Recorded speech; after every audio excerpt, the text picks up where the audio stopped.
Donc pour l'instant, la principale prolongation en soirée, c'est la finale de l'ECG.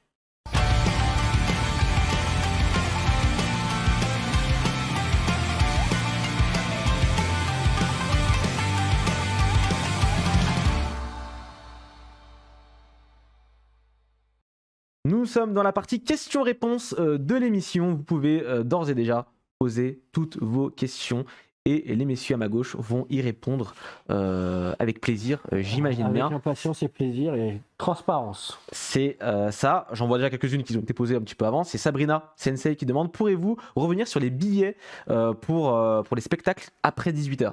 Alors déjà, est-ce qu'il y a des spectacles après 18h cette année? Je ne sais pas si ça a été annoncé ou si typiquement, la finale de l'ECG va durer un petit peu en soirée. D'accord. Puisqu'elle va commencer vers 17h dans mes souvenirs. C'est ça. À 17h, et donc ça va durer jusqu'à 20h30, 21h. Okay. Mais il y aura, pour l'instant, il y a potentiellement quelques nocturnes, comme on dit. Voilà. Mais comme c'est une année un petit peu particulière, on favorise pas forcément ces options-là. Donc pour l'instant, la principale prolongation en soirée, c'est la finale de l'ECG.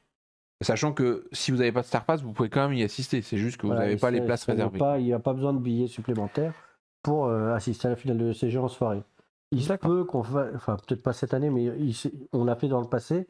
On a pu vendre des billets pour des événements supplémentaires en soirée, mais c'était souvent des programmations atypiques ou alors des programmations vraiment qui viennent compléter le festival. On l'a fait avec les concerts de musique d'animé, Annie Song Festa et ainsi de suite, quoi. Mais on reviendra dessus quand ce sera le sujet, quand on en reviendra. Mais typiquement, on n'en attendait pas trop cette année, quoi. D'accord. C'est le phénix, on est en train de renaître. Laissez-nous revenir. C'est ça. À Rouen, qui demande dans le chat: est-ce que des avant-premières sont prévues pour des films? Oui. Ah, bonne nouvelle. Moi, je pense lesquelles non, on ne peut pas vous le dire.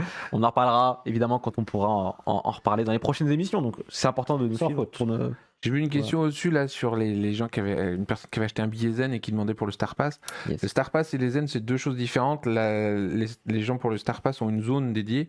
Les billets Zen, vous aurez le droit de rentrer en premier, donc du coup vous serez bien placé, mais derrière la zone Star Pass. D'accord, ok.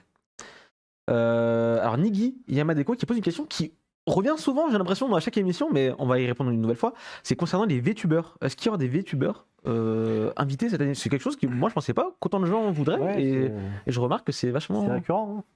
Tout à fait, bon, on y travaille. Est-ce qu'il y en aura cette année? Pour l'instant, je ne me prononcerai pas. Il y a des challenges techniques. Hein. Bah oui, j'imagine des VTubers. On en avait déjà parlé en 2019 et c'est vrai que c'était un peu tombé à l'eau parce que c'est assez compliqué. J'imagine bien, mais en tout cas, il y a une volonté. Vous espérez pour les prochaines éditions, peut-être. Qu'est-ce qu'on a d'autre comme question? Y aura-t-il un coin Tai Chi Reiki Yoga? Oui. Faniro qui demande. Oui, sans souci. Avec des gens qui font les massages et tout. Shiatsu, Dreiza qui demande: est-ce qu'il y aura des doubleurs? Oui, on a peut-être une comédienne. Il y en a une qui est passée par là tout à l'heure dans le chat. A priori, elle veut vraiment venir à Japan Expo. Ah ouais? Bah peut-être qu'on en reparlera un petit peu plus tard dans l'émission d'ailleurs. Ouais, peut-être bien, ouais. Donc restez bien jusqu'à la fin également pour en apprendre plus. Quel teasing, bravo.